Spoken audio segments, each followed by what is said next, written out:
안녕하십니까. 행복한 아침 이재용입니다. 안녕하세요. 장예은입니다. 네, 오늘은 9월 29일 수요일이고요.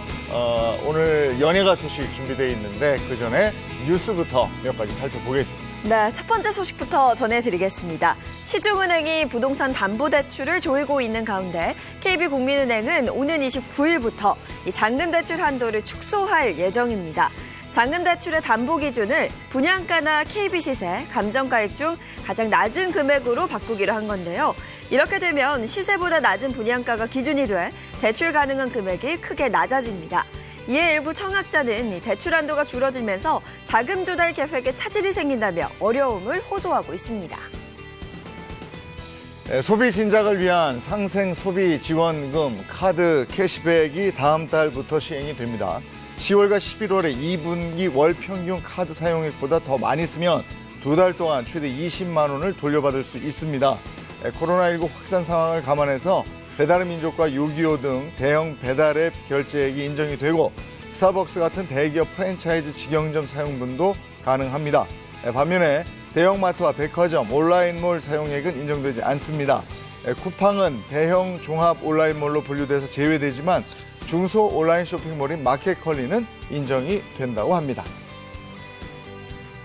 정부의 위드 코로나 계획이 나왔습니다. 성인의 80% 백신 접종이 되고 또 고령층 90%에 다다르면 단계적 일상 회복, 즉 위드 코로나가 가능하고 그 시기는 빠르면 10월 말, 11월 초가 될 것이라고 밝혔는데요. 위드 코로나가 되면 먼저 일단 영업시간 제한부터 달라지게 됩니다. 현재 식당과 카페 등 다중이용시설은 밤 10시까지만 매장 영업을 할 수 있는데 자정 그리고 단계적 폐지를 검토 중에 있습니다. 집합금지와 영업제한 업종도 이 코로나 확산이 잘 될 수 있는 환경인지를 따져 순차적으로 제한을 완화할 계획입니다.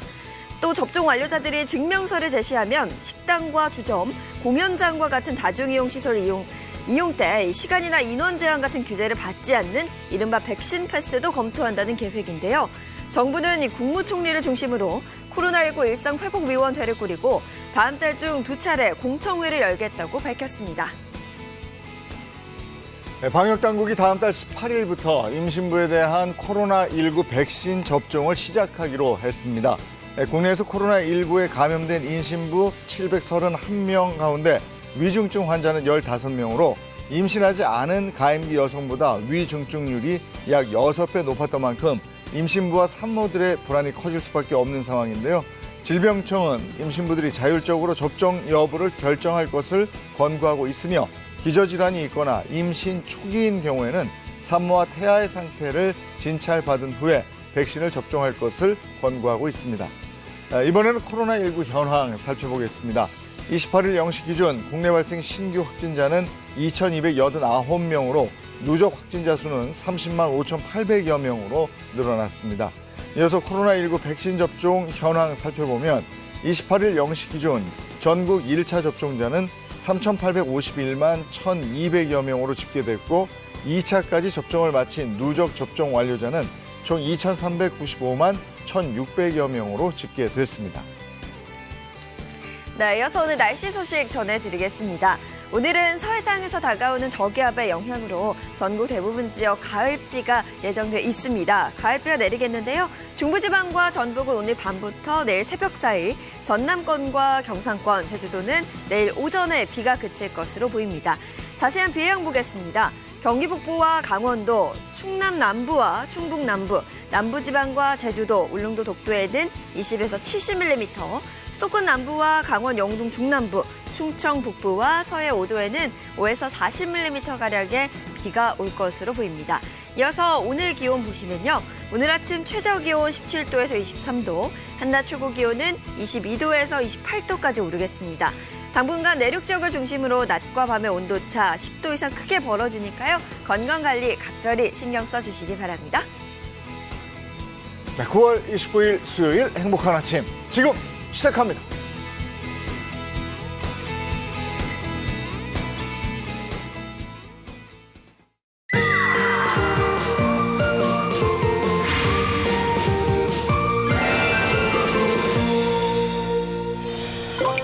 지난달에 태풍이 있었죠. 태풍 오마이스 기억하시는지 모르겠는데 이게 울산, 경남, 부산 네. 이렇게 해가지고 피해가 굉장히 컸습니다. 그래도 요즘 너나 없이 다 어려울 때 전국에서 수재민을 위한 도움의 손길이 많았다고 그래요. 네, 어려울 때일수록 서로 돕는 그 마음이 더 빛이 나는 것 같은데요. 이 태풍 피해를 입은 수재민분들 그리고 또 경제적인 어려움을 겪으신 분들을 위한 음식 나눔 현장이 있었다고 합니다. 그 현장에 다녀왔는데요. 영상 함께 보시죠. 지글지글 맛있는 소리와 함께 들뜨는 마음. 조금 맛이 없잖아. 마음이 부자된 것 같아요. 빈 포장백을 하나하나 내 손으로 채울 때의 마음. 용품이 이렇게 또 꽉차 있으면 매일 꽉 차면 좋죠. 그 마음 모아 싣고 떠납니다. 따뜻함이 그리운 이웃에게 진심을 전하는 시간. 하지만 요거라도 좀 도움이 크게 됐으면 좋겠습니다. 예, 고맙습니다. 빨리 회복 예. 좀 하시고. 마음을 도와주는 게 큰 도움이지요. 나눔을 통해 따뜻한 세상을 만들어가는 현장. 함께 가보실까요? 서울의 한 주민센터. 아침부터 음식 준비가 한창인데요. 동네 잔치라도 하는 걸까요? 붙이고 지지고 묻히고 정성 어린 손길이 분주히 오갑니다. 이거 하나 드려보려고 그랬는데. 맛이 어때요? 최고지요? 이제 항상 한 달에 2번씩 이렇게 월 잔치를 한답니다. 이야 때깔 곱다. 보기만 해도 입에 침 저절로 고이는 반찬이 한가득 완성됐습니다. 그런데 입에 넣기도 전에 모두 곱게 용기에 포장을 하는데요.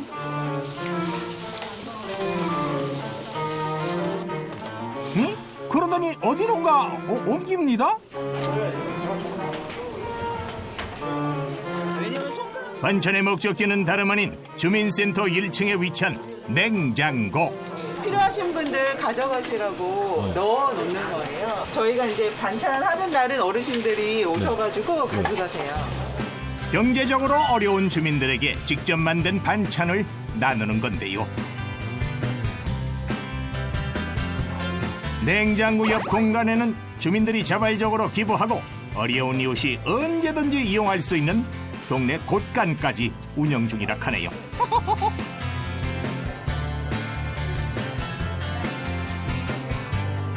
많은 사람들이 하루에 한 40분 정도 와서 가져가십니다. 45분이. 생활이 조금 어려우신 분들이 이렇게 가져가고 있어서 굉장히 좋습니다.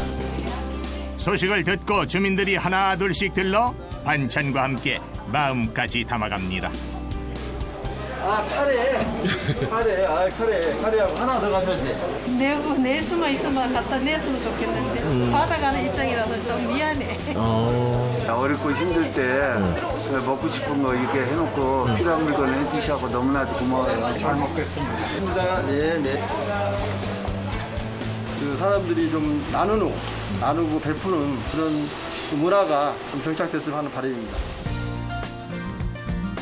세종시에 위치한 한 대형 물류센터. 사람은 없고 무식이 트럭만 줄줄이 들어오는데요. 아하, 전국 각지에서 온 트럭이네요. 전부 임실 개조하셨습니다. 오늘 어떤 일 때문에 오셨어요? 기부분품 수령하러 왔어요. 16바레트 기준으로 배분을 하세요. 각지에서 도착한 트럭들이 기부 물품 나눠 싣고 다시 전국으로 흩어집니다. 이곳은 여러 곳에서 기부를 받은 생필품들을 모아두는 물류 창고. 그 규모가 그냥 엄청난데요. 식품이나 생활용품을 기업으로부터 기부받아서 그 필요한 분들께 전달드리는 그런 물적 전달 체계의 사업이라고 보시면 되고요. 일반적으로 국민들께서 아시는 이름으로는 푸드뱅크라고 합니다. 푸드뱅크란 식품이나 생활용품을 기부받아 저소득층 소외 계층들에게 지원하는 물적 나눔 제도를 말하는데요. 이곳 중앙물류센터를 중심으로 전국 450여 개의 각 지역 푸드뱅크로 물품들이 전달되는 시스템이라고 합니다. 그렇군요. 오늘은 특별히 인물을 띈 물품을 운반할 예정인데요. 크다 많기도 하고만. 최근에 경북 포항에 호우 피해가 있어서 그분들의 긴급 지원하기 위한 구호식품이고요. 태풍 피해 지역으로 긴급 지원하는 구호 물품을 싣고 지금 출발합니다.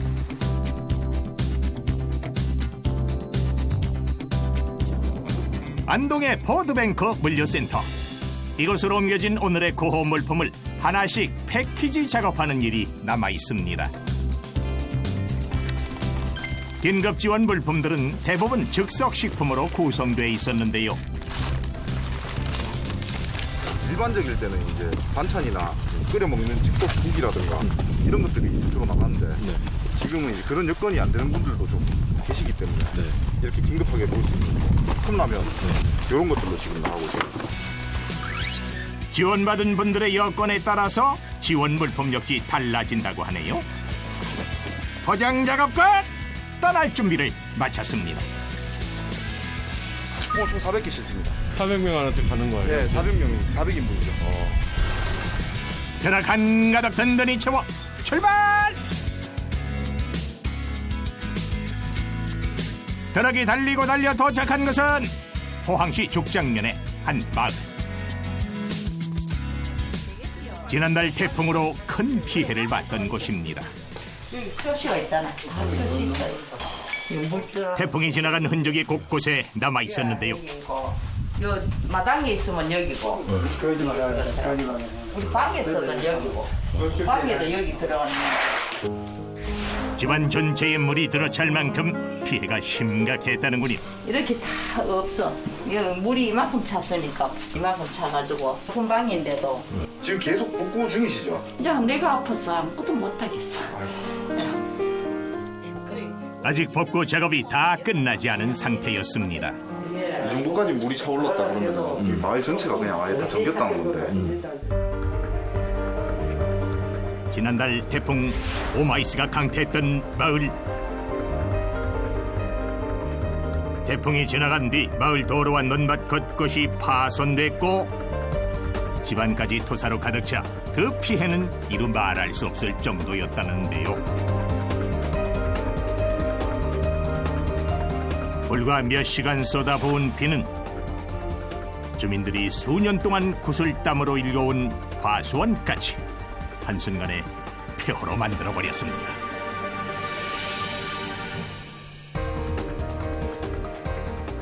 마음이 아프지요. 저는 내 손으로 다 만들어가지고 진짜 자식같이 키워난 나무거든요. 그런데 하루아침에 이래 되고 참 진짜 참 그렇습니다.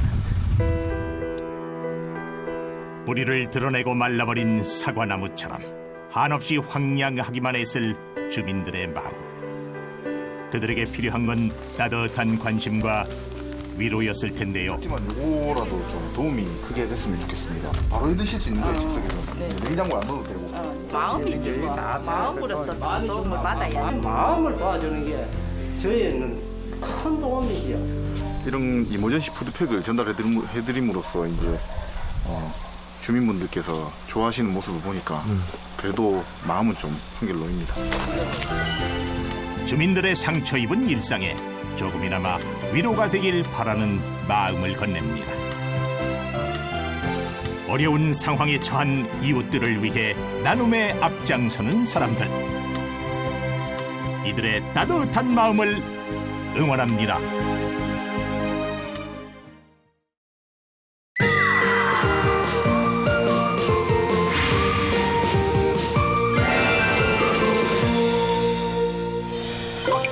오늘 연예가 소식은 저희가 오랜만에 초대 손님을 이 자리에 모셨는데 1970, 80년대에 정말 가요계를 주름 잡았다 이런 표현이 딱 맞을 겁니다. 그 열정적인 노래하는 모습은 지금도 기억이 나서 열정 가게 이렇게 표현을 해도 될 것 같아요. 네. 이분만큼 상을 많이 받은 가수도 좀 드물다 이런 얘기를 들었거든요.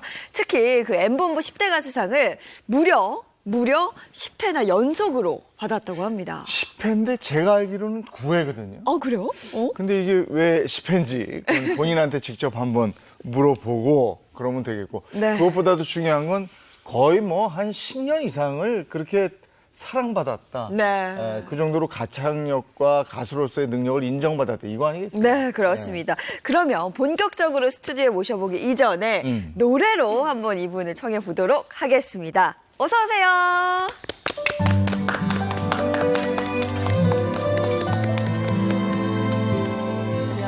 안녕하세요.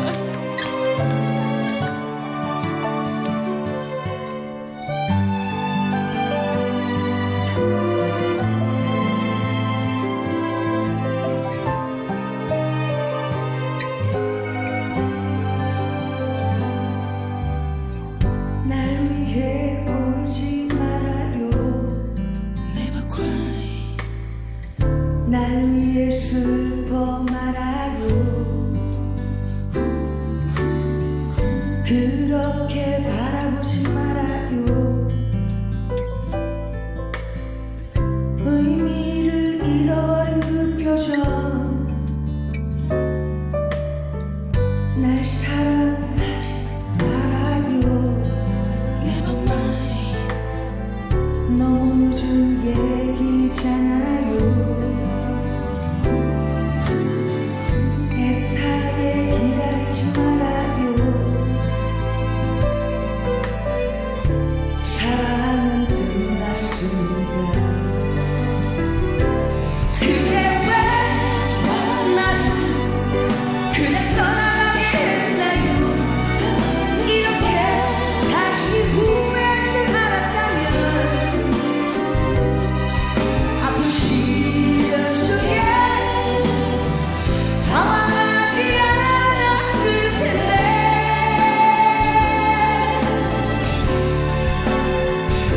사랑은 이제 내게 남지 않아요. 아무런 느낌 가질 수 없어요.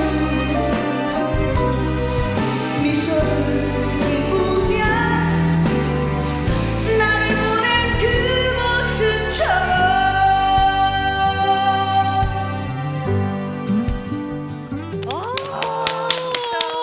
어서 오세요. 어서 오세요. 어서 오세요. 노래 잘 들었습니다. 아침부터 좀 쉽진 않네요. 사실 가수가 아침에 노래 부른다는 게 목소리 안 나오시게. 그럼. 제가 정말 찐팬인 게 제가 기타를 잘 못 쳐요. 네. 유일하게 칠 수 있는 곡이 바로 이 노래예요. 너무 좋으니까 치고 싶은 거야, 이 노래. 분위기가 있잖아. 네. 맞습니다. 자, 우리 시청자 여러분들께 정식으로 인사 한번 해주시죠. 건강하시죠? 안녕하시죠? 1년 반 만에 또 이렇게 또 만나 뵙게 됩니다. 하여튼 네. 오늘 초대해 주셔서 너무너무 감사합니다. 그래서 제가 오늘 정말 무지하게 신경 써요. 반짝반짝 빛납니다. 원래 아니 너무 반짝. 근데 사실 제가 반짝이를 좋아해요. 너무 예쁘십니다. 예. 네, 그리고 오늘 또 이은하 씨를 지원 사격해주기 위해서 홍종선 대중문화 전문기자 또 방송 김수현 씨도 함께합니다.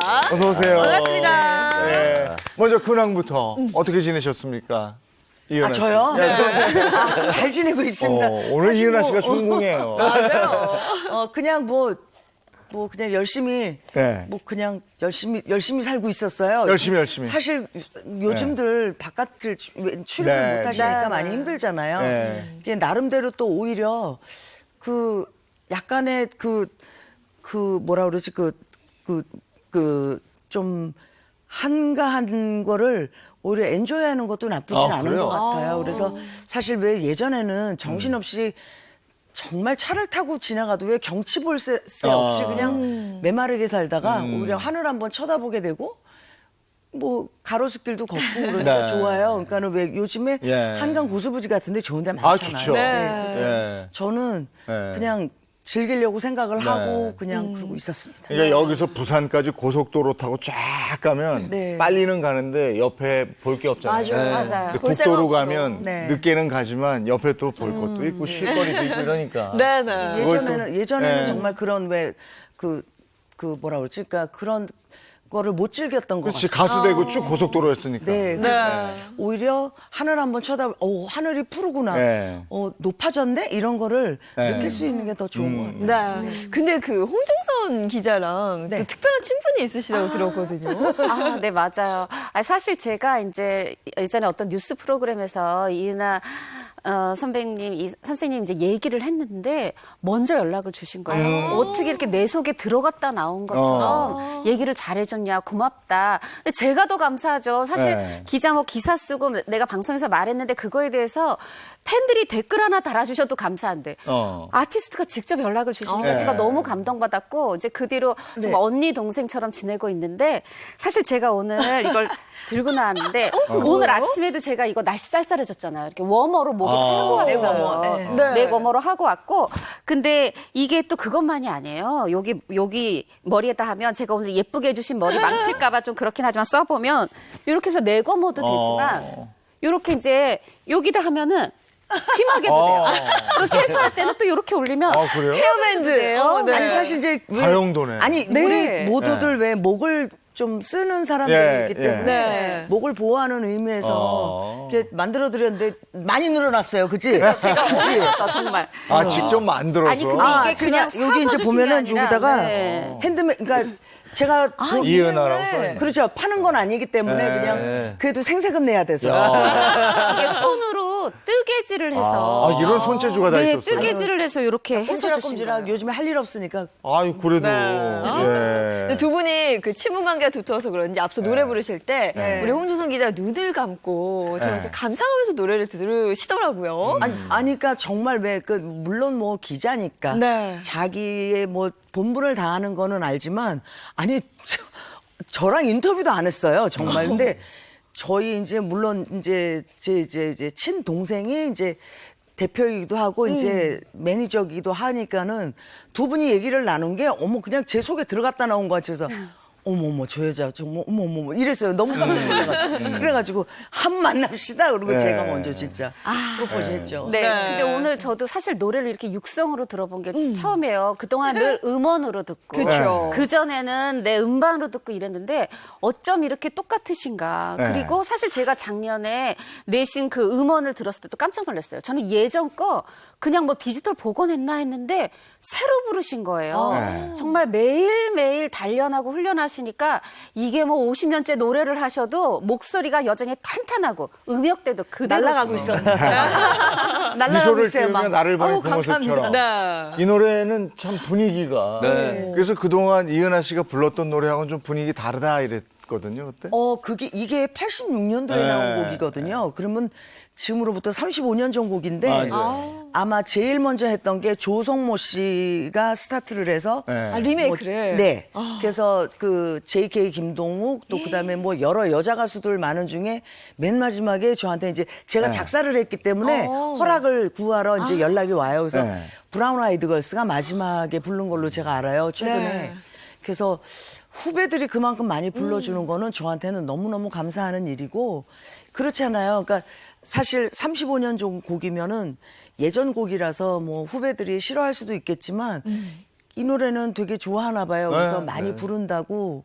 그래서 이게 왜 그러냐면 이제 이게 가수는 히트곡 예를 들어서 밤차를 부른다고 후배들이 저한테 연락을 하진 않습니다. 왜냐면 작사, 작곡, 저작권자가 그렇죠. 틀리기 때문에. 네. 근데 이제 미소를 띠며 나를 보낸 그 모습처럼은 제가 가사를 썼어요. 그래서 이제 허락을 구하느라고 연락이 오기 때문에 그나마 이제 후배들이 누가 부르는구나 이러고 이제 알게 돼서. 그래서 그러니까 불러주면 얼마나 이뻐요. 그러니까 이쁘고 고맙고. 그래요. 네. 아니, 그리고 또 오늘은 가을비가 내리고 있습니다. 네네. 이은하 씨 하면 또 봄비 아니겠어요? 맞아요. 미소를 띄우며 나를 보낸 그 모습처럼 15글자죠. 네. 무려 제목이. 네. 이 노래도 좋지만 봄비 빼놓을 수 없고 네. 또 제가 영화 취재하다 보니까 영화 내부자들의 네. 이병헌 씨가 불렀죠. 맞아. 근데 이병헌 씨가 또 이런 얘기했어요. 아니 승우는 조승우 씨죠. 뭐 이 노래 모른다더니 나보다 더 잘해. 또 이렇게 후배를 칭찬하게 되는데 사실 누가 부르든 또 늘 화제가 되는 게 봄비입니다. 그렇죠. 히트잖아요. 그게 그 내부자들 나왔을 때 젊은 친구들이 이제 노래방 가서 부르는데 네. 힌트가 뭐냐면 이병헌 씨가 판낸 걸로 생각하고 이병헌 봄비로 생각하더라니까요. 이은하 봄비가 아니라 그러니까 모르지. 요즘 젊은 친구들은 모르지. 그러니까 네. 이런 걸 접할 때 그쵸. 그것도 그렇더라고. 네. 우리 옛날에 도너스판이라고 그랬잖아요. 네. 도너스판 있었죠. 그것도 이 친구들한테는 새 거야. 그치. 우리는 옛날 건데 처음 봤거든. 맞아. 근데 이현아 씨 그러네요. 그 곡도 네. 새 곡인 거야. 그죠. 그러니까는 근데 그냥 그 정도로 내부자들의 어. 그 영화 배우 이병헌이 판을 냈나 보다. 그렇지, 음반을 뭐 냈나 보다. 네. 이렇게 생각을 한다니. 네. 자, 이제 본격적으로 가수 이은하에 대한 얘기를 나누도록 하겠습니다. 김수현 씨가 준비했어요. 네, 제가 너무나 좋아하는, 제가 유일하게 칠 수 있는 기타의 곡을 갖고 있는 우리 가수 이은하 씨가 나오셨기 때문에 제가 오늘 더욱더 특별하게 한번 준비를 해봤습니다. 네, 한마디로 사심을 가득 담아서 네. 오늘 또 준비를 했다는 건데. 네. 자, 그럼 오늘 어떤 주제예요? 자, 오늘 주제 기대하셔도 좋습니다. 공개하도록 하겠습니다. 바로, 자, 숫자로 알아보는 가수 이은하의 은밀한 사생활입니다. 오, 은밀한 숫자로 사생활. 알아보는 사생활? 자, 은밀한 사생활이 있을 일이 없는데. 불안해지기 시작한. 불안하시죠? 네. 자, 들어가 보자고요. 자, 네. 이은하 씨와 관련된 숫자들을 제가 모아서 아주 열심히 준비를 해봤습니다. 아마 이은하 씨 본인도 좀 깜짝 놀라실 것 같은데요. 그래요? 함께 보도록 하겠습니다. 자, 로또판처럼 숫자들이 1부터 100까지 쭉 나와 공이 막 있는데 돌아가는데요. 자, 와. 어떤 숫자가 나올지 혹시 그러게. 감히 뭐 맞췄으면 어떤 숫자 나왔으면 좋겠다는 게 있을까요? 하나. 그 사이 나왔는데. 자. 오, 50. 50. 50. 우리 MC님들, 네. 그리고 홍정석 기자님 신하시니까 가수 이은하 씨와 50과 관련된 숫자 어떤 연관이 있을지 혹시 짐작이 가시나요? 지금 50대라는 얘기인가? 그러니까 50대? 나이라고 나이? 이고 싶어요.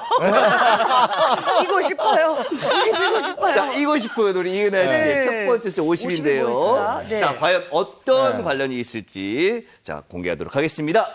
바로 데뷔 50입니다. 50주년입니다. 커밍순 내년, 이제 내년이요. 곧 커밍순 50주년. 아니, 내년에 데뷔 50주년이시면 근데 앞서도 50대이고 싶다고 하셨잖아요. 네. 저는 그것도 굉장히 놀랐거든요. 그러면 앞에 6자 걸렸다는 거예요? 진짜 동안이신데요. 6학년 일반이 됐네요, 저도. 아, 벌써 그렇게 되셨어요? 아무리 됐어도 그러네요. 6학년 일반이라. 6학년 일반 소띠. 네. 네. 아, 그러시구나. 진짜 동안이시네요. 생일도 지나서. 벌써 그렇게 됐구나. 외모도 굉장히 동안이시지만 네. 더 놀라운 것은 목소리가 네. 한결 같으세요. 우리 아까 들어봤잖아요. 목소리는 변하면 안 되죠. 네. 근데 이제 사실 제가 네. 그러니까 이제 73년도, 그러니까 예, 데뷔를 했으니까 참 오래됐죠. 그러다 보니까는 제 또래 언니들, 그러니까는 뭐 혜은이 언니나 뭐 전영록 오빠 같은 경우에 이제 몇 살 차이 나지? 뭐 한 5살? 6살?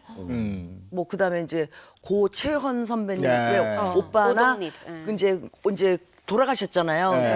그러니까는 최현 오빠나 뭐 조경수 오빠 이런 분들은 저보다 12살, 13살이 많았어요. 그러다 보니까는 저 6학년 일반이 아니라 거의 70 가까이 보시는 분이 그분들하고 같이 했으니까. 그렇죠. 그렇죠. 한 20살에 데뷔했다고 하면 50년 됐으면 그렇지. 출연했어요. 제가 줄여가지고 10대 때 데뷔했으니까.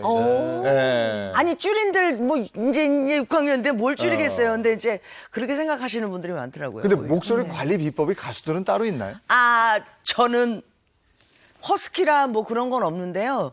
사실 이제 어렸을 때 좀 혹독하게 좀 그러니까 맞아가면서 정말 저는 그러니까 왜 저희 아버지가 조금 좀 특이하게요. 그러니까는 제가 창을 하는 사람이 아니었는데 원래 가요잖아요. 근데 이제 네. 코르 위붕겐을 이제 하고 발성 연습은 산에 가서 예전에는 뭐 지금은 메아리 야호를 못 하게 돼 있더라고요. 네. 산에 가서. 근데 예전에는 산에 가가지고 득음까지 했습니다. 그래서 정말 죽도록 혼나고 하다 보니까 그게 기반이 됐나 봐요. 그래서 사실 이제 제 또래들은 보통 이제 음역대가 많이 떨어지는데 아직까지는 괜찮은 것 같아요. 그야말로 네. 산에서 폭포수 밑에서 득음을 하고. 폭포의 그 소리를 능가하는 소리로. 예, 그래서 이제 목이 이제 쉰다고 그러잖아요. 그러니까 편도선이 부으면은 네. 그게 원래 이제 쉬어야 되는데 네. 저희 아버지는 피가 나도록 네.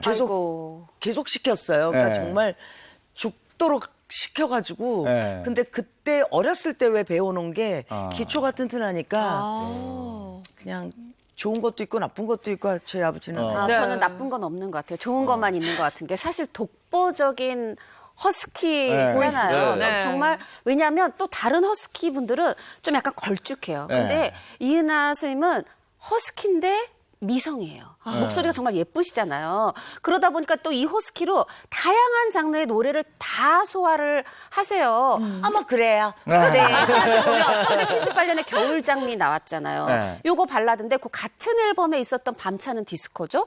이듬해 나왔던 1979년에 나왔던 당신께만 요건 또 트로트고 네. 또 84년에 노래 리메이크 하셨었죠. 가지마오. 가지마오. 그건 또 락 장르잖아요. 그러니까 이게 허스키 보이스도 대단하지만 이 모든 장르 불문 소화 가능한 이 가창력 이거를 그 산속에서 득음해서 얻으신 겁니다. 우와. 이게 어려서부터 그렇게 혹독한 훈련을 통해서 다져진 소리니까 이게 나이가 들어도 계속 간단 말이에요.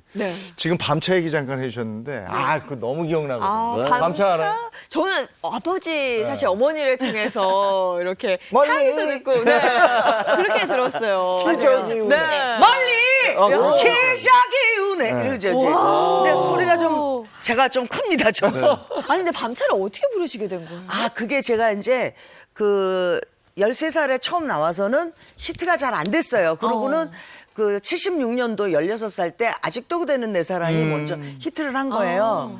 그랬더니 이제 같은 이제 소속사에 있는 그 작곡가 겸 가수 선배이신 그러니까 유승엽 선생님이 이제 그러는 거예요. 야, 그러니까 이제 저희끼리 식구끼리는 알잖아요. 그러니까 19살로 활동을 했어도 그러니까는 야, 니까지 무슨 사랑 아직도는 무슨 네가 사랑을 뭘 알아? 너는 이제 예전에는 왜 그런 이제 좀 빠른 노래가 많이 없었어요. 그러니까 너는 네 나이에 맞게 발랄한 걸 부르라고 그래서 그 노래를 해주신 거예요. 그래서 밤차를 그러면서 야 77년도에는 올해는 그러니까 내년에라고 얘기를 하시면서 허슬 댄스가 유행일 테니까 그거에 맞춰서 곡을 만들어 주신 거예요. 그랬는데 이제 이 노래 들어보시면은 멀리 기적이 우네 그리고 빠밤 빠밤 그러니까 이게 텀이 너무 많은 거예요. 근데 텔레비전에 나가면 기적이 우네 그러고는 가만히 있을 수가 거야. 그래서 승리의 V자로 해서 제가 그때는 춤도 진짜 못 추고요. 막 그냥 승리의 V자 이런 거예요. 그러니까 정말 어색하기가 그지없죠. 그러니까 허슬 스텝은 봤는데 이 손동작은 이렇게 해가지고 그냥 이런 거예요. 근데 이제 그게 어떤 기자분이 제가 하는 게 좀 요상해 보이기도 하고 이상해 보이다가 이분이 어떻게 그러니까 그 해 77년도에 그 존 트라볼타의 그 토요일 밤의 열기 영화가 들어온 거예요. 근데 그 이제 포스터를 보면은 딱 이렇게 써 있었어요. 디스코 열풍. 그렇죠. 근데 저는 디스코가 아니라 허슬 댄스에다가 그냥 이렇게 한 건데 어느 기자분이 제가 지금 하는 게 디스코다 이렇게 해주신 거예요. 그래서 얼떨결에 등 떠밀려서 제가 디스코에 이제 뭐 어쨌든 유행을 선도하는 사람이 됐어요. 그 디스코 이 허슬이라는 게 디스코에 일종으로 이렇게 줄 쫙 맞춰가지고 손 막 흔들고 이렇게 막 찍고 이런 거잖아요. 저는요 민망해서요 정말. 와 그러는데 막 이렇게 하니까는 제가 이제 듣도 보도 못한 게 이제 그러니까는 예전에 왜 이제 아까 뭐 로또 가치도 나왔지만 주택복권 있었잖아요. 쏘세요 이제 이거 왜 생방 예전에 할 때 보니까는 제가 막 언젠가는 막 이러니까는 왜 그 코러스나 왜 그 저기 예전에 합창단 언니들이 키득키득 막 웃는 거예요. 녹화해서 보면은 너무 민망한 거예요. 그래서 아버지 저 안 할래요. 나 창피해서 안 한다고 막. 그랬더니 그게 한두 번 했는데 그게 바로 유행이 돼버린 거예요. 그 얼떨결에 그냥 이러고 찌르고 다니면서도 얼마나 쑥스러운지. 그러니까 원래는 좀 몸치셨던 거네요. 지금 뭐 디스코 영화 알고 있지만. 아니 지금도 몸치예요. 저는 그래요? 솔직히 이제 따져보면은 느린 노래가 더 많아요. 근데 밤차란 노래가 너무 그 각인이 되다 보니까 그렇죠. 사실 최고의 발라더신데 근데 사실 저희도 어렸을 때 많이 찔렀어요. 많이 찔렀어요. 근데 이게 얼떨결에 찔렀는데 그러니까 그 기자가 누군지 모르는데 그 기자가 감사하죠. 그걸 이렇게 디스코에 캐치를 딱 해서 여왕으로. 그 기자가 누구예요? 몰라요. 저. 모르시지만 그분은 알고 계실 테니까 어떻게 영상 편지로 인사라도. 제 생각에는 기억은 안 나요. 왜 서병우 선생님이라고 예전에 팝 칼럼도 하신 하신 아마 네네. 그분 정도 되면은 좀 그런 팝을 많이 접하셔서 아마 그 선생님 정도 되지 않을까라고 추측은 되는데 정확히는 모르겠어요. 아, 그 찌르기 춤에 이런 게 있었어요. 그러니까 네. 이런 비밀이 숨어 있는지 몰랐네요. 사실 그리고 그때에서 그걸로 끝난 게 아니라 그때 혜은이 씨의 제3환경과 이것도 하고 맞아. 남희 씨의 빙글빙글, 김한선 씨의 오늘 밤 그러네, 막 계속 그러네. 이어지다 보니까 네. 한국의 디스코 열풍 우리 또 막 나팔바지 입고 맞아요. 저희 언니 오빠들이 찌르기 열풍이었죠. 근데 그때 인기가 진짜 어마어마하셔서 그때 이를 찌르다 보니까 하늘을 찔렀죠. 인기도 하늘을 찌르고. 정말 밤차 타고 참 부산, 서울, 부산 많이 다녔습니다. 네. 왜냐면 침대 타고요. 침대 칸이 예전에는 그게 밤에 이제 11시 기차 타고 이제 부산서 공연 끝나면은 밤 11시 기차 타고 서울에 도착하면 새벽 6시예요. 그럼 바로 미장원 가서 또 머리하고 머리에 또 헤어메이크업 방송 하고. 나가고 예전에는 거의 막 뭐 혜은이 언니랑 거의 한 1, 2년 차이로 언니랑 계속 많이 방송을 같이 했죠. 예. 13살에 데뷔하고 이랬으면 어디 가든지 무조건 막내였겠어요. 그죠. 그러니까 거의 대화를 안 섞어줬어요, 저랑. 어리니까. 너무 어려서. 그러다가 이제 막 성장하면서 후배 가수들 들어오니까 또 새로웠겠네. 아, 근데 또 후배들은 또 제가 선배로 보이니까는요, 함부로 또 얘기를 안 섞어요. 또 대선배로 보이는. 그렇죠. 그렇죠. 나이는 어린데 대선배. 그러죠. 직업 연령으로 그냥, 네. 그런 거 아니죠. 그게 왜냐면 제가 네. 나이를 3살을 속이고 계속 갔거든요. 그러다 보니까는 이제 노세현 씨랑도 친구 먹고, 김보연 씨랑도 친구하고, 그러니까 이제 그게 이제 3살을 올려서 활동을 했으니까.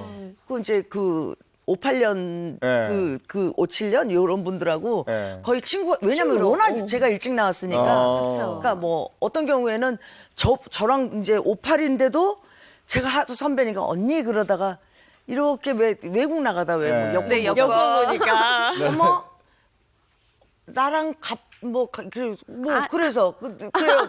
동생이네 이렇게. 아니죠. 그러니까는 왜 갑장인데 같은. 자기가 언니라고 부르고 내가 너더러 언니라고 하라고 그랬니? 그러다가 이게 또 그러니까 30년 지나서 제가 왜 한 10년 전에 제가 커밍아웃을 했잖아요. 네. 이제 그러고 나니까 이게 새로 정리가 다시 정리가 들어가는 거예요. 네. 노사연 씨가 이제 그러는 거예요. 너 도대체 몇 살이니? 나한테 생방 도중에 한번 그러더라고요. 그래서. 이게 이제 사회생활하면서 족보가 꼬인다 그러는. 그렇죠. 그게 밝혀진 건데. 그래서 제가 내가 너보다 4살이 죽어 그랬어요. 나보다 4살이 적어. 아니 그러니까 친구를 했었으니까 그래. 그러더니 네. 너무 심각한 사실 노사연 언니가 지금은 언니로 정리를 했어요. 근데 이 언니가 의외로 왜 재밌는 얘기를 하지만 되게 좀 이렇게 약간 보수적이에요. 그러더니 너무 얼굴이 정색을 하더니 야, 너 언니라고 그래. 너무 심각하게 그러더라고요. 그래서 알았어 언니 그러면 언니가 계속 밥 사. 그랬더니 그래 나 밥은 내가 살게. 언니라고 그래 이러더라고요. 정리하신 거네요. 난 좋아요. 맨날 밥 얻어 먹고. 근데 앞서 혜은이 씨 얘기도 하셨거든요. 네. 당시에 정말 그 세계의 라이벌이셨다면서요. 근데 사실 이제 또 언니랑은 주변에서 좀 그거를 그렇게 좀 이렇게 자꾸 라이벌 엮은 관계를. 거예요. 그랬던 것도 있는데 사실 이제 언니는 정말 가냘프고 곱고 예쁘고 또 목소리도 또 막 고왔잖아요. 네. 그러니까 그러다 보니까는 언니 옆에 있으면 제가 되게 커 보이고 뭐 지금같이 뚱뚱하진 않았어도 그 날씬했어도 키도 크고 제가 막 우람해 보이고 언니는 안녕하세요. 예전에 근데 그러니까 PD 선생님이나 작가 선생님들이나 보면은 다 남자였어요. 그래서 이렇게 같이 이렇게 저 안녕하세요 그러잖아요. 그러면 혜은이 언니가 네 안녕하세요 그러잖아요. 그러면 같이 밥 먹는데 왜 언니는 아유 우리 혜은이 많이 먹어 그래. 근데 제가 먹잖아요. 야 이 자식아 너 또 먹냐 이러는 거예요. 아니 나도 여잔데 왜 나한테는 자식이라고 그러냐고. 그래서 정말 약간 언니 보면은 괜히 셈이 나는 거예요. 그러니까 왜 나도 오늘 방송 많아가지고 쫄쫄 굶었는데.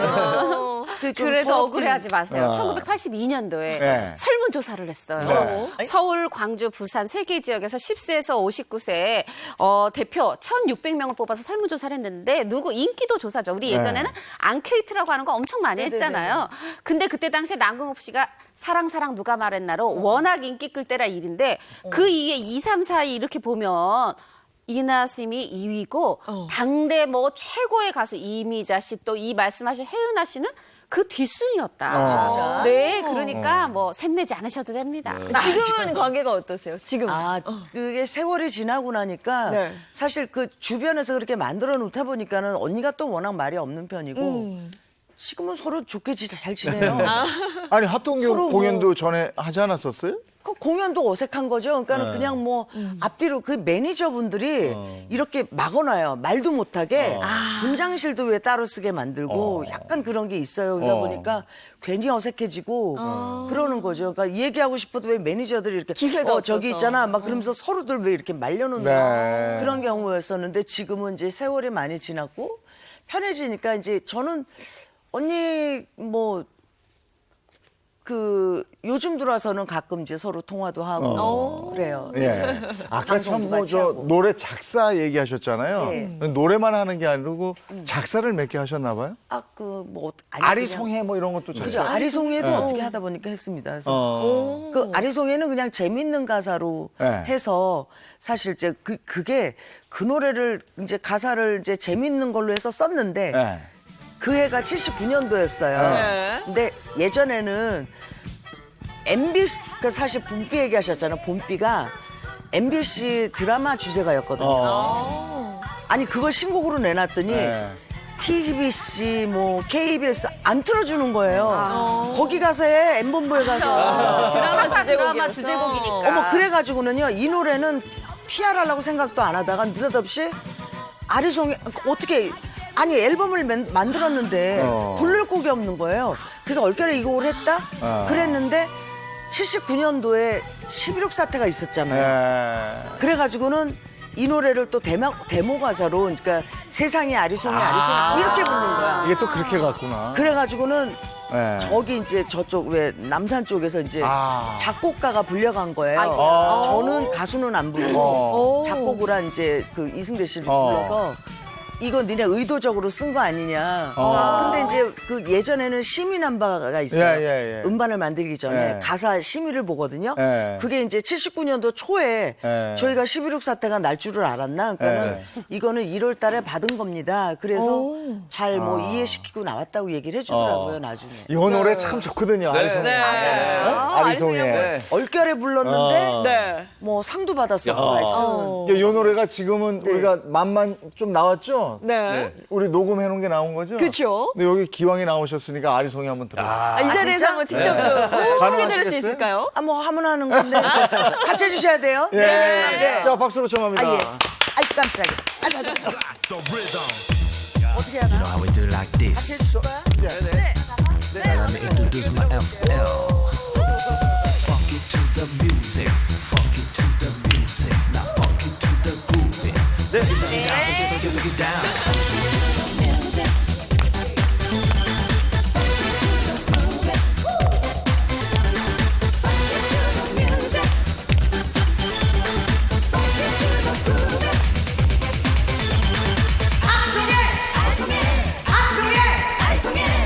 어제 한 번만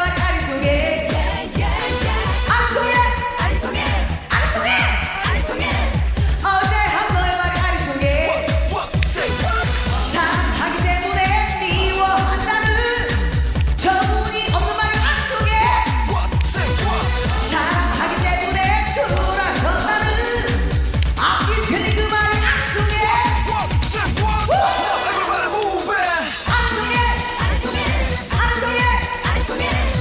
어제 한 번만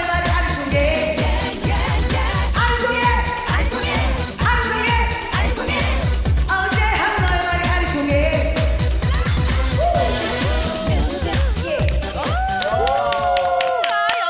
야, 이거 신난다. 너무 신난다. 이 곡 너무 재밌는데요? 요거는 좀 편곡을 조금 했어요. 이제 예전 사운드는 아니고. 네. 그래서 이제 불렀더니 이제 송혜 선생님도 어따 이 자식이 반말이야. 송혜 그렇게 되잖아요. 아리송해? 네. 아, 참 신나는 노래였어요. 이거 그래서 좋네요. 이 곡으로 뭐 제가 79년 가수왕 맞아요. K본부 가수왕. 그 골치 아픈 그 해에 12월 30날 K본부에서 가수왕을 받았어요. 그런 노래. 그거는 거기다가 자동차 부상을 제가 받았어요. 가수왕 뭐 받은 거 중에 아마 그런 역사 이래로 자동차를 줬어요. 자동차. 이야. 네, KBS 그러니까 그래서 아니 주고 근데 공영방송이었잖아요. 그때 네. 당시는. 그래서 사실은 그거를 시도를 했는데 네. 너무 사치스럽다 해서 저만 받고 끝났어요. 어머.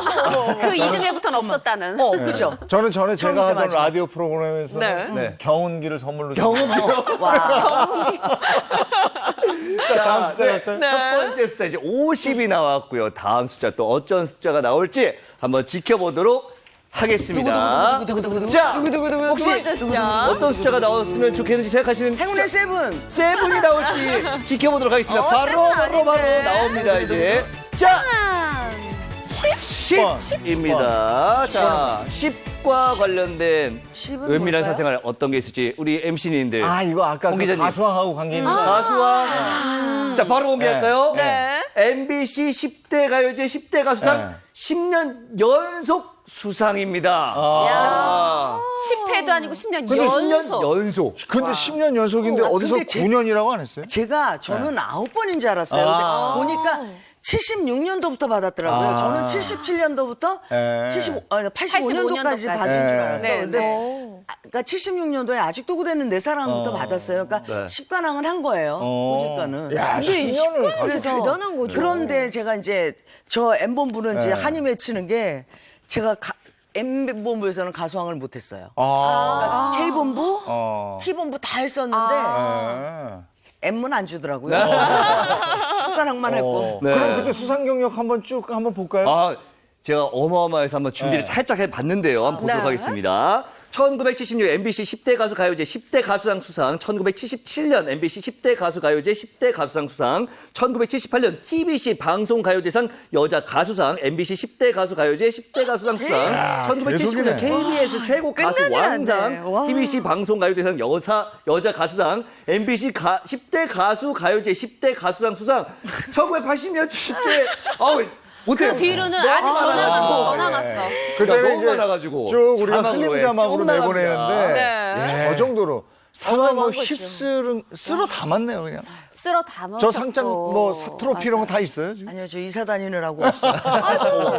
아니, 저 때는 벗을게요. 아니요, 아우 더워. 벗어도 되죠? 예. 네, 저 네. 때는 또 상 받고 이러면은 저 금 주고 이러지 않았어요? 금 안 줬나? 금은 안 줬죠? 네, 금 그냥 없어요. 금색깔 트로피. 자동차를. 근데 이제 그때 당시는 그때 당시는요. 근데 정말 가수왕 뽑을 때 있잖아요. 그 경찰 입회하에 투표하고 뽑았어요. 맞아요. 그거 무슨 국회의원 뽑는 것도 아닌데. 경찰들이 무대에 올라서 있어요. 투표함에 막 공정하게 하고. 공정하게 한다고 정말 딱 서가지고 그런 거 했었어요. 아니 띄엄띄엄 10번 받기도 힘들지만 10년 연속이라는 게 대단하고 그러면 내놓는 노래마다 해마다 팬들이 사랑해 준 거잖아요. 근데 우리 아까부터 들은 노래 생각해보세요. 미소를 띄우며 나를 보낸 그 모습처럼 봄비 아직도 그대는 내 사랑, 아리송의 밤차 제목 듣자마자 우리 사실 그 노래 떠올라요. 제 세대 이후로 다. 그러다 보니 이 위로 이게 정말 대단한 인기 가수였던 거죠. 그렇죠. 근데 쉽거나. 사람이 욕심이 끝도 없잖아요. 그렇죠. 10번을 받았으면 11번 받고 싶은 거거든요. 그러니까 저는 이제 그 미소를 띄우며 나를 보낸 그 모습처럼을 그러니까 장르를 바꿔서 했기 때문에 저는 그게 될 줄 알았는데 야 그게 가수들은 연말에 그 이제 히트곡이 그게 성적표가 나오는데 그때 딱 우리 정수라 씨의 까치 난 네가 좋아. 그 영화도 뭐 영화랑 막 대단했죠. 공포의 맹구단. 그것 때문에 완전히 있잖아요. 그 붐이 확 나버리니까는 거기 깨갱 밀려가지고. 그랬구나. 이렇게 가수로 탑을 찍고 영화 배우가 됐어요.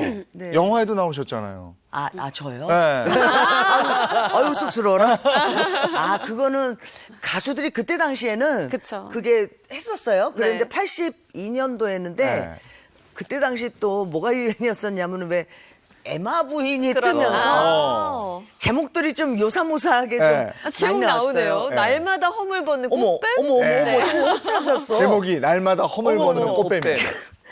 아니, 어머. 제가 좀 보충 설명드리면 사실 그때 뭐 이 이전에는 남진, 나훈아 선생님도 그렇고 또 만약에 이제 고래사냥. 네. 뭐 이런 식으로 네. 뭐 이렇게 가수가 히트를 하면 그 노래 맞아요. 제목대로 그렇게 또 김수철 영화가 씨가 영화 주인공을 하고 혜은이 언니도 엄청 많이 했어요. 혜은이 씨도 했고 영록이요, 전용록 전용록 씨도 오빠. 한참하다 아예 그냥 배우 겸업처럼 하고 네.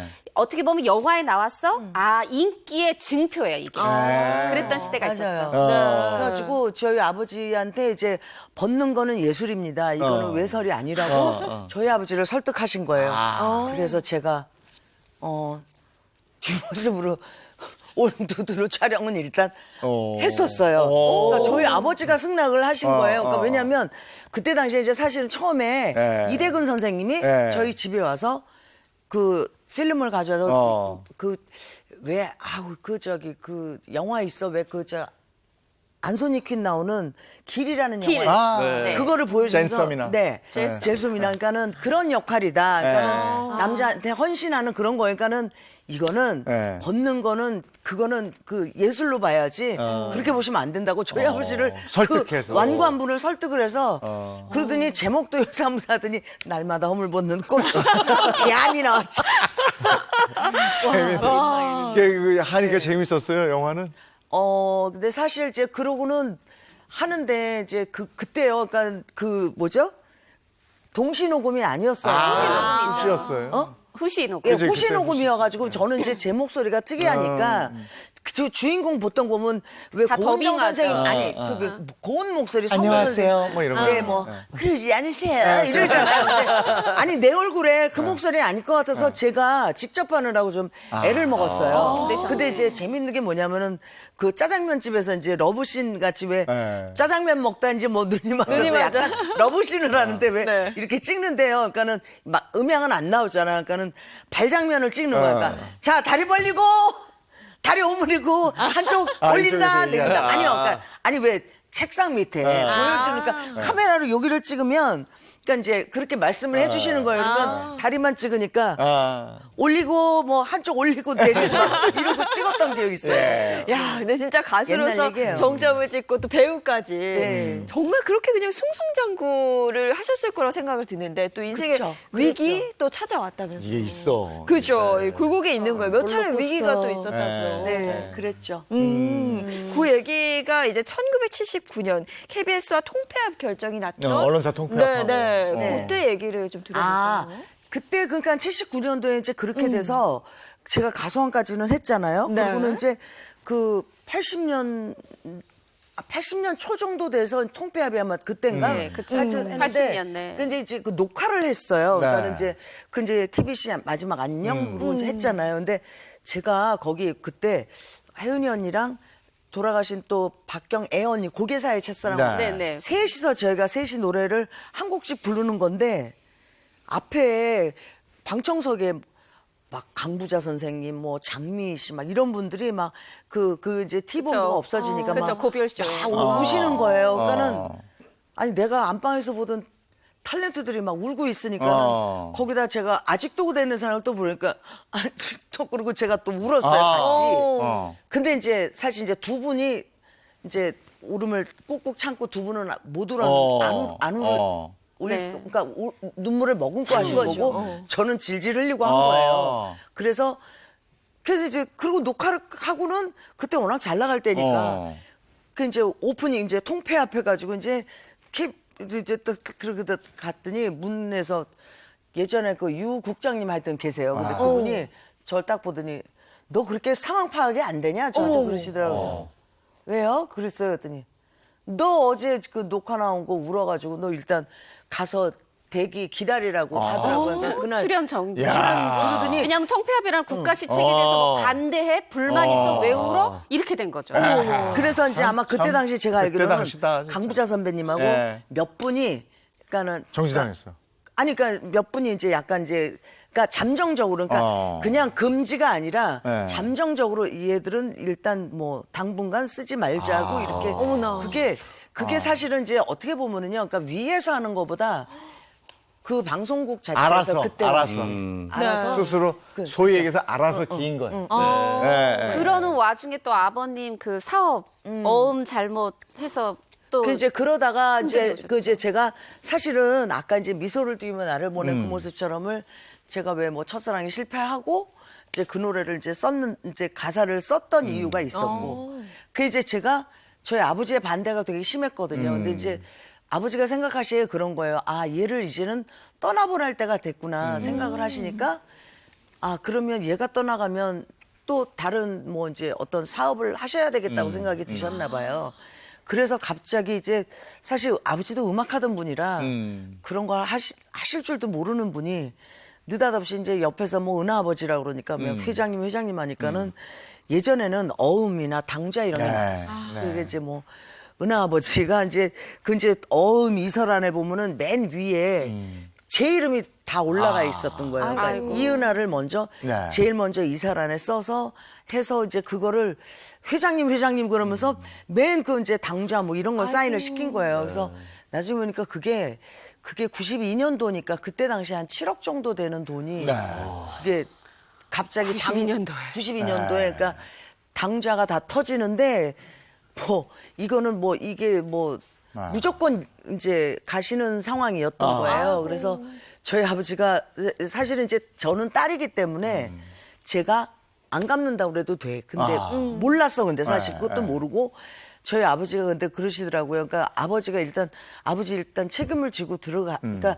저기 하셔야 된다고 그랬는데 저희 아버지가 내가 한 거는 네가 한 거나 똑같으니 네가 알아서 처리를 해라라고 말씀을 하시는 거예요. 근데 사실 이제 제가 그때까지도 저는 용돈을 탔었지. 아버지한테 뭐 제 개런티가 얼마인지도 몰랐는데 느닷없이 막 그렇게 된 거예요. 그래서 아버지가 그 갚으라고 그러니까 제가 네가 해라 그러니까 알겠습니다. 여러분 저한테 받으세요라고 말씀은 드려놓고 근데 제가 돈이 숫자를 모르잖아요. 그 개런티가 얼마인지도 모르고 밤업소 얼마인지도 모르고 아버지가 다 하셨으니까. 예. 그리고 아버지 이제 잠깐 이제 그냥 뭐 그러니까 안 보이시는 거야 이제. 그러니까 혼자 다 해야 돼. 예, 그냥 근데 제가 그러니까 나이는 32살인데 아무것도 그런 걸 해볼지를 모르니까는 근데 이제 그 부분에 대해서 그러니까 지금 내가 힘드니 이자는 좀 빼고 이렇게 정리를 하면 되는데 모르잖아요. 그리고 예전에는요. 갚아야 되는데. 거기다가 또 이게 원금 갚기 전에 이자가 사람 잡죠. 방송국 가서 뭐 문 앞에 가서 피켓 들고 그러니까 그 협박이 가장 무서운 거예요. 그러니까 그 소리만 나오면 알겠습니다. 오부이자든 일할이든 그냥 하다 보니까는 그게 정말 그게 그 숫자가 7억이라는 숫자가 거의 한 50억 가까이 되더라고요. 와, 그래요. 그게요. 계속 이자가 그렇게 불어나요? 이자의 이자는요. 정말 새끼 치는 게 이게 뭐 진짜 강아지가 있잖아요. 12마리 낳는 거랑 똑같아요. 그러면 그 많은 돈을 그냥 밤무대하고 행사 다니고 이러면서 갚아 나가기 근데 이제 시작했어요. 그게 쉬셔야 되잖아요. 어떤 날은 이제 뭐 이제 제가 그 날짜에 못 들어가면은 이제 뭐 이제 아저씨들이 오죠. 이제 그러면은 문 앞 이제 없어 이제 어디 하는 걸 아니까 와서 이제 또 큰 소리를 친단 말이에요. 뭐 제발 조용히 해달라고 다시 각서를 써주는 거예요. 그러니까 그렇게 돌리다 보니까는 정말 그러니까는 뭐 일 바쁠 때는 그러니까는 이제 그 88 올림픽도 끝났고 이제 그때는 뭐 2시 3시까지 장사들을 그러니까 할 때니까는 예를 들어서 뭐 동두천서 이제 업소를 시작을 하면 한 8군데를 찍는다 그러면 동두천, 의정부, 청량리, 뭐 청량리로 해가지고 동대문으로 캐바레 하나 찍고 신촌 넘어가서 영등포 찍고 그다음에 인천까지 가는 코스. 이제 캐바레 나이트 이런 데. 밤에 그게 이제 밤에 한 7시나 8시부터 스타트 걸면은 총알 택시는요. 그거는 약과예요. 그래서 예전에 왜 뭐 인천 고속도로에서 가수분들 많이 왜 그 사고 나고 김인순 언니도 그랬고 막 쏘니까요. 네. 그냥 막. 그러니까 동두천에서 인천까지 그걸 노래를 5곡씩 부르고 8군데를 뛰니까는요. 그러니까는 8시에서 새벽 4시까지예요, 거의. 그거를 매일 밤마다 하니까는. 그것도 이게 부자 되려고가 아니라 빚 갚고 이자 내려고 이걸 하다 보면. 그게 이제 가수 뭐 이걸로 탑을 찍다가 이제 인생의 어떤 이렇게 내리막 그 고비를 그때 한번 맛본 거고. 네, 그렇죠. 자, 다음 숫자는 뭘까요? 자, 세 번째 숫자도 한번 만나보도록 하겠습니다. 자, 또다시 로또 같은 공이 돌아가기 시작합니다. 이번엔 좋은 거 두구두구두구. 자, 일단은 50이 나왔었고요. 그다음에 10이 나왔고 이번에 어떤 숫자가 나올지 자, 나왔습니다. 9가 보이고 94 94입니다. 부산은 잘 모르겠는데. 94가 바뀌었어요. 94년에 뭐가 있었나? 94년. 자, 94년은 바로 힘들. 공개해 보도록 하겠습니다. 네. 이번에는 건강과 좀 관련된 숫자인데요. 이 얘기는 하긴. 건강? 네, 조금 조심스러운 얘기지만 한번 이야기해 보도록 하겠습니다. 바로 인생 최대 몸무게 94kg입니다. 아, 그랬어요? 우리도 그 얘기 들었는데. 제가 그 쿠싱증 작년보다 저 그래, 지금 그래. 또 많이 붓기 또 빠졌잖아요. 엄청 좋아졌어요. 그게 이제 사실 네. 이제 제가 이제 그게 이제 어떤지 그게 2002년도에 또 다 하고 또 그다음에 또 어쩌고 저쩌고 해서 하여튼 그게 계속 제가 한 20몇 년을 이제 기세 연속으로 해서 그렇게 네. 살았어요. 그러다 보니까는 좀 스트레스도 많이 받고 또 그다음에 이제 춤은 잘 못 추지만 계속 밤차 부르고 뭐 이렇게 하다 보니까는 이게 댄스를 조금 하다 보면은 많이 넘어지고 자빠지는 경우가 생겨요. 그러다 보면 이제 척추가 나가는 경우가 많아요. 근데 이제 사실 뭐 그 그러니까 그렇잖아요. 제가 그 빚을 갖고 있는데 내가 지금 아프니까 내가 수술하고 좀 한 2년 내가 좀 쉬고 나서 좀 하겠소라고 할 수는 없잖아요. 그러니까 기다려주진 않거든요. 그분들은. 어찌됐든 또, 물론 제가 빌린 분들이기 때문에 그거를 안 갚을 생각을 하는 것도 아니고, 근데 너무 이게 스트레스를 받으니까는 이게 이제 그 척추 이제 분리증이라는 것 때문에 이제 막 이제 자, 지금 이제 오늘 부산 내려가야 되는데 아침에 갑자기 그냥 까무러쳐요. 그냥. 그러면 응급실에 실려가서 그 뼈 주사라는 게 있습니다. 그게 이제 근데 사실은 이제 의사 선생님 말을 안 들은 제 탓이에요. 그러니까 선생님은 그러세요. 급하게 지금 오늘 공연이라니까 주사를 놔주세요. 뼈 주사. 그러면 자, 오늘 공연 끝나면 내일 와서는 수술을 하십시오. 그래요. 근데 사실은 뼈 주사를 맞잖아요. 그러면 정말 이렇게 깔딱 넘어갔다가 말짱해요. 그러니까 어디 하나도 안 아파.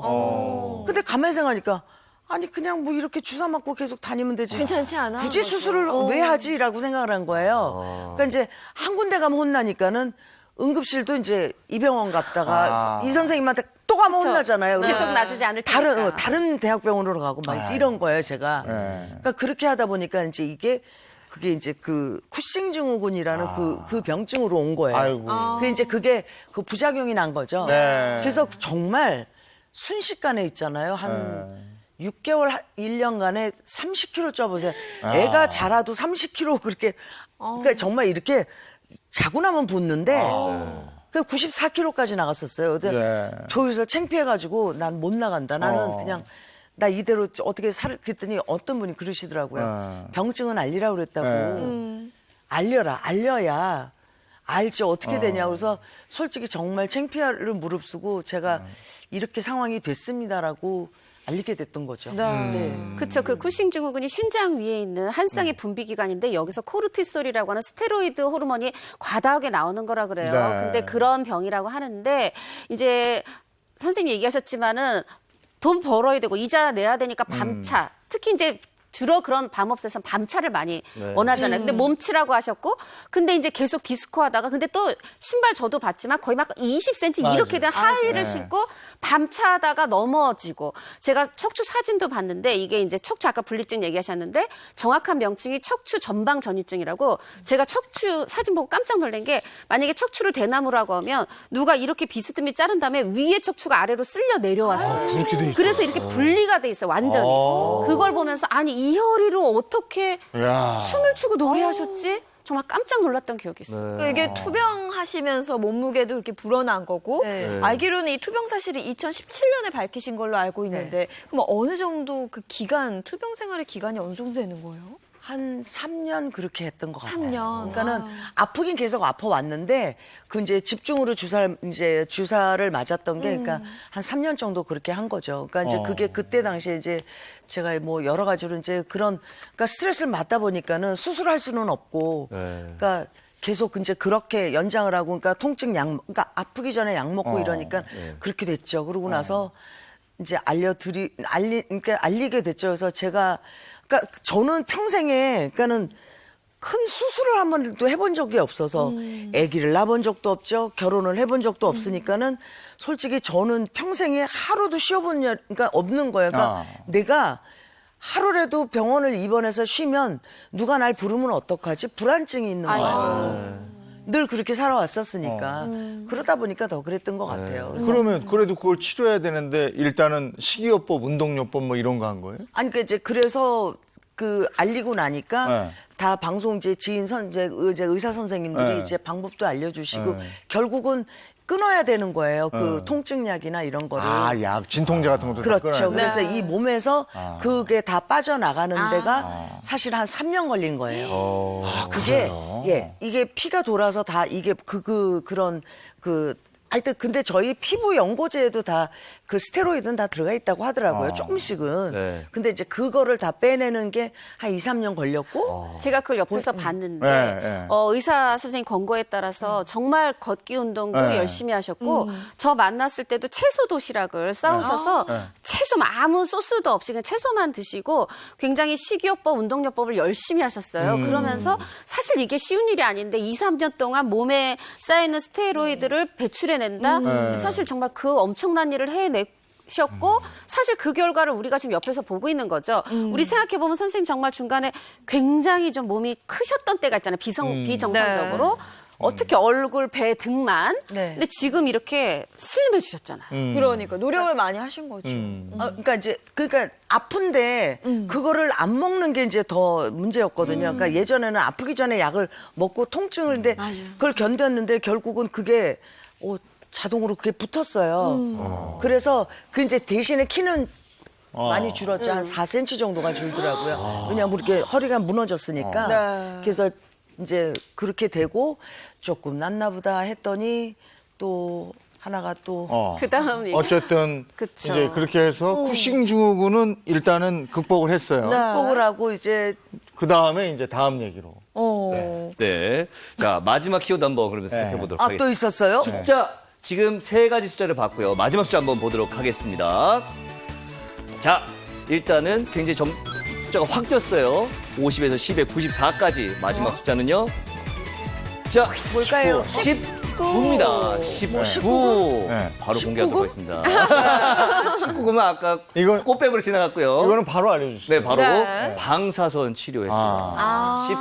그러니까 쿠싱 증후군을 극복했는데 지금 조금 전에 얘기했던 것이 아니 그래서 올 봄에 그러니까는 갑자기 그 조금 그러니까 이제 저희들 뭐 그 산부인과를 이제 정기적으로 이제 갈 나이니까 갔는데 우연하게 갔더니 갑자기 좀 이상하다는 거예요. 그래서 저더러 한번 가슴을 찍어봤으면 좋겠다고 하더니 느닷없이 유방암 판정을 받은 거예요. 그래서 정말 청천벽력 같고 정말 그러니까 이게 그때 제가 몇 년 동안 아픈 것 때문에 계속 아파서 이랬습니다. 저 열심히 노력합니다. 이랬는데 이거는 정말 유방암 판정 받는데요. 이게 진짜 하늘이 노란 게 나는 정말 복도 지질이 없구나라는 생각이 드는 거예요. 그러니까 정말 나이 들어서 멋지게 사는 모습을 보여드려야 되는데 이거는 지지공상에다가 정말 눈물밖에 안 나더라고요. 진짜 이게 엎친 데 덮치면 사람들이 막 내가 어떻게 헤어나지 이렇게 되거든요. 내가 뭘 이렇게 잘못을 했나라는. 그러니까 평생을 통해서 도대체 왜 이러는지를 솔직히 이해가 좀 안 되더라고요. 이제 그러는 와중에 저희 이제 병에 대해서 그러니까 저희 집에는 그런 병증이 아무도 없는 거예요. 그러니까 이 내력도 없고 허리는 좀 그런데 그게 앞이 캄캄한 거예요. 암이라 그러니까 어떤 의사 선생님이 뭐 억이 든다, 뭐 5천만 원 든다 막 이러시는 거예요. 근데 아니 뭐 제가 뭐 파산한 지 얼마 되지도 않고 근데 진짜 열심히 뭐 요즘 근데 사실 행사도 없잖아요. 근데 앞이 캄캄하더라고요. 병원은 가야 되겠는데 그럼 병원 가서 제가 지금 수술비가 없으니까는 다음에 오겠습니다 할 수도 없는 거고 암 판정은 받았는데 얼마가 드는지 데이터가 없어서 고민을 하다 사실은 제가 밤차 부를 때 아리송해 할고 그럴 때 조항조 오빠가 사실 이제 같은 사무실에 있었어요. 그래서 제가 정말 오빠한테 이제 사실 구정 때 제가 오빠 나 용돈 좀 줘 그랬더니 야 너 생전 얘기 안 하던 애가 그러더니 오빠가 이제 진짜 이게 저한테 300만 원을 용돈을 주신 거예요. 그게 정말 제 구정을 잘 샜는데 3월 달에 느닷없이 또 이게 왔잖아요. 근데 가수들끼리도 사실 그런 얘기 못 하거든요. 근데 어쨌든 전화를 했지. 그래서 오빠한테 오빠 잘 지내지? 그래서 오빠 정말 구정은 잘 샜는데 오빠 나 암이래 그랬더니 어떡하니 그러시는 거예요. 그래서 나 오빠 돈이 없어. 그래서 오빠한테 이제 얘기를 했죠. 그랬더니 그렇게 힘든 일이 있었는데 주변에 또 언니가, 인덕이 또 있으셔서 네, 언니 도움 범용 주는 씨도 분들도 도와주시고 많으셨어요. 해서 수술 아니, 잘하시고. 아니 오늘 우리가 더 얘기를 좀 했으면 좋겠는데 저희가 끝나가? 생방송이라 네. 방송 시간이 있어서 진짜 어떻게 19번은 미안해. 사선 치료 횟수였다는 그 아, 얘기는 제가 그래요. 드리고요. 여기서 보내드릴 시간이 그랬구나. 됐어요. 예. 아쉽네. 다음번에 한번 더 나와주시면 네. 뭐 뒷얘기도 마저 아무튼 하겠습니다. 그래서 방사선 치료 다 받고요. 네. 네. 저 이제 건강해졌어요. 네. 이제 10kg만 더 빼면 됩니다. 아이고 오늘 함께해 주셔서 고맙습니다. 더 아니요. 건강하시고 네. 활동 많이 보여주세요. 네, 고맙습니다. 고맙습니다. 네, 감사합니다.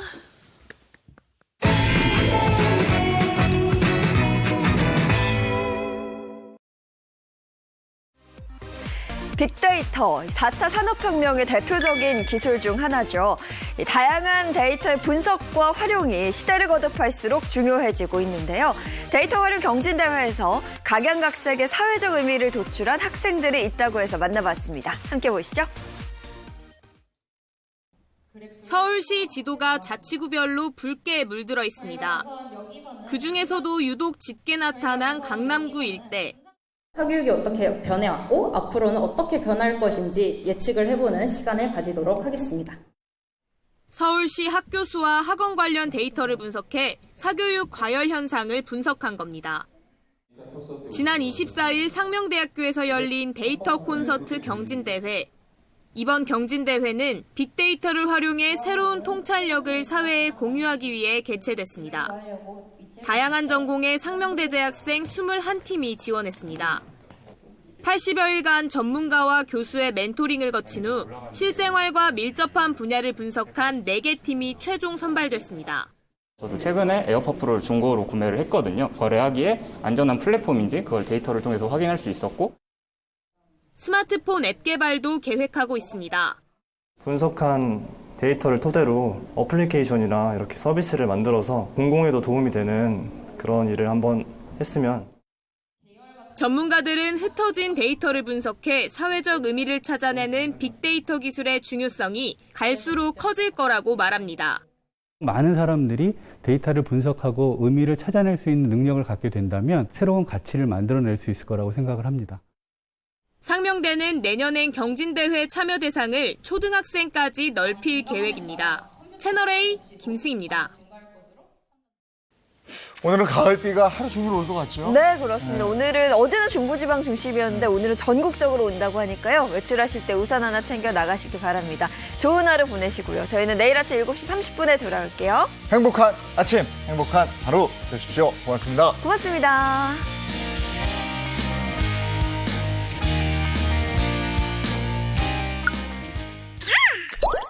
채널 A